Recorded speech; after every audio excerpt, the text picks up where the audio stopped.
തൃശൂർ ചാവക്കാട് തൊട്ടാപ്പ് കടപ്പുറത്ത് കരക്കടിഞ്ഞ ഇരുമ്പ് പെട്ടിയിൽ മെഷീൻ ഗണ്ണിന്റെ ഭാഗങ്ങൾ. മത്സ്യത്തൊഴിലാളികൾക്കാണ് തീരത്ത് നിന്ന് ഇരുമ്പ് പെട്ടി കിട്ടിയത്. പെട്ടിയിൽ മെഷീൻ ഗണ്ണിന്റെ മെറ്റൽ ലിങ്കുകൾ കണ്ടെത്തി. വിവരങ്ങളുമായി ലെവിൻ കെ വിജയനാണ് നമുക്കൊപ്പം ചേരുന്നത്. ലെവിൻ, ഈ ഇരുമ്പ് പെട്ടി കരക്കടിഞ്ഞു എന്ന് പറയുമ്പോൾ ഈ കപ്പൽ ചെരിഞ്ഞതുമായി ഇതിന് എന്തെങ്കിലും ബന്ധമുണ്ടോ? അതിലാദ്യം ഒന്ന് വ്യക്തത വരുത്താമോ?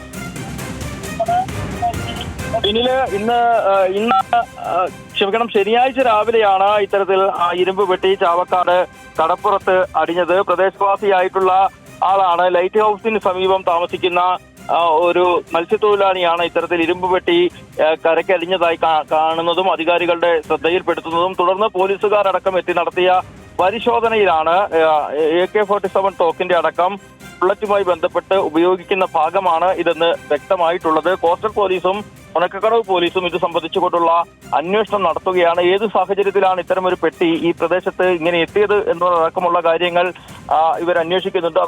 അതോടൊപ്പം തന്നെ ഉന്നത പോലീസ് ഉദ്യോഗസ്ഥരെയും ഈ വിവരം അറിയിച്ചിട്ടുണ്ട്. ഇരുമ്പ് പെട്ടിയിൽ 500-ലധികം മെറ്റൽ ലിങ്കുകൾ എന്നുള്ള ഭാഗങ്ങളാണ് കണ്ടെത്തിയതെന്നാണ് പറയപ്പെടുന്നത്. താരതമ്യേന ചെറിയൊരു പെട്ടിയാണ്. ബുള്ളറ്റുകളുമായി ബന്ധപ്പെട്ട് ഉപയോഗിക്കുന്ന ഭാഗങ്ങളാണ് ഇതിൽ നിന്നും കണ്ടെടുത്തിട്ടുള്ളത് എന്നുള്ളതാണ് പോലീസ് അറിയിക്കുന്നത്. അത്യന്തം ഒരു രഹസ്യ സ്വഭാവത്തിലുള്ള അന്വേഷണമാണ് ഇത് സംബന്ധിച്ച് പോലീസ് നടത്തിക്കൊണ്ടിരിക്കുന്നത്. കൂടുതൽ വെളിപ്പെടുത്തലുകൾക്കും മറ്റും ഇതുമായി ബന്ധപ്പെട്ടുകൊണ്ട് ഉദ്യോഗസ്ഥർ തയ്യാറായിട്ടില്ല. പക്ഷേ ഈ കൊച്ചിയിൽ സംഭവിച്ച കപ്പൽ അപകടവുമായി ബന്ധപ്പെട്ട ഒരു സംഭവം അല്ല ഇത്. അതിനു മുൻപ് ദിവസങ്ങൾക്ക് മുൻപാണ് ഇത്തരമൊരു പെട്ടി കരക്കടിച്ചതും ഇത് ആളുകൾ വ്യക്തത വരുത്തിയിരിക്കുകയാണ്. ലെവിൻ, ഇത് കൊച്ചിയിൽ സംഭവിച്ച അപകടവുമായി ബന്ധപ്പെട്ട ഒരു കാര്യമല്ല.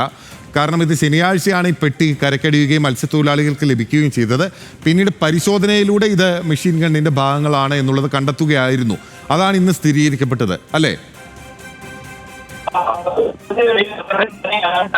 അപകടം നടക്കുന്നതിന് മുൻപ് ഇത് തീരത്തഴിഞ്ഞതാണ്. ഒരു താരതമ്യം ഇത് കണ്ടെയ്നറുകളോ അല്ലെങ്കിൽ കണ്ടെയ്നറുകളിൽ ഉപയോഗിക്കുന്ന ഒരു ഭാഗമോ ഒന്നുമല്ല ഈ പെട്ടിയിൽ നിന്നും മറ്റും ലഭിച്ചിട്ടുള്ളത്. അതുകൊണ്ട് അക്കാര്യത്തിൽ ഒരു സംശയവുമില്ല. ഇത് എങ്ങനെ കടലിൽ എത്തി അല്ലെങ്കിൽ തീരപ്രദേശത്ത് എത്തിയതെന്നടക്കം ഇത് ആരുടേതാണ് എന്നതടക്കമുള്ള കാര്യങ്ങളിലാണ് പോലീസും മറ്റും പരിശോധന നടത്തുന്നത്. തീർച്ചയായും ഇതൊരു മെഷീൻ ഗണ്ണിന്റെ ഉപയോഗിക്കുന്ന ഒരു യന്ത്രത്തിൻ്റെതായിട്ടുള്ള ഭാഗമാണ് എന്ന് ഉറപ്പുവരുത്തിയിട്ടുണ്ട് പോലീസ്. അതുകൊണ്ട് കൂടി തന്നെയാണ് രഹസ്യ സ്വഭാവത്തിലുള്ള അന്വേഷണങ്ങൾ നടന്നു വരുന്നതും മറ്റും. ഓക്കെ, അവിടെ ഒരു ഗണ്ണിന്റെ ഒരു ഭാഗമാണ്, മെഷീൻ ഗണ്ണിന്റെ ഒരു ഭാഗമാണ്. ആ പെട്ടിയിൽ 6.02 mm എന്ന വിധത്തിൽ അതൊരു ആയുധത്തിന് വേണ്ടി ഉപയോഗിക്കുന്നതാണ് എന്ന വിധത്തിൽ ഉള്ള ഒരു മാർക്കിംഗ് കൂടി കാണാൻ സാധിക്കുന്നുണ്ട്. എന്തായാലും ലെവിൻ കെ വിജയനാണ് വിവരങ്ങൾ നൽകിയത്. തൃശൂർ ചാവക്കാട് തൊട്ടാപ്പ് കടപ്പുറത്താണ് ഇരുമ്പ് പെട്ടിയിൽ മെഷീൻ ഗണ്ണിന്റെ ഭാഗങ്ങൾ കരക്കടിഞ്ഞിരിക്കുന്നത്. അത് മെഷീൻ ഗണ്ണിൻ്റെതാണെന്ന് സ്ഥിരീകരിക്കുകയാണ് ഇപ്പോൾ അധികൃതർ.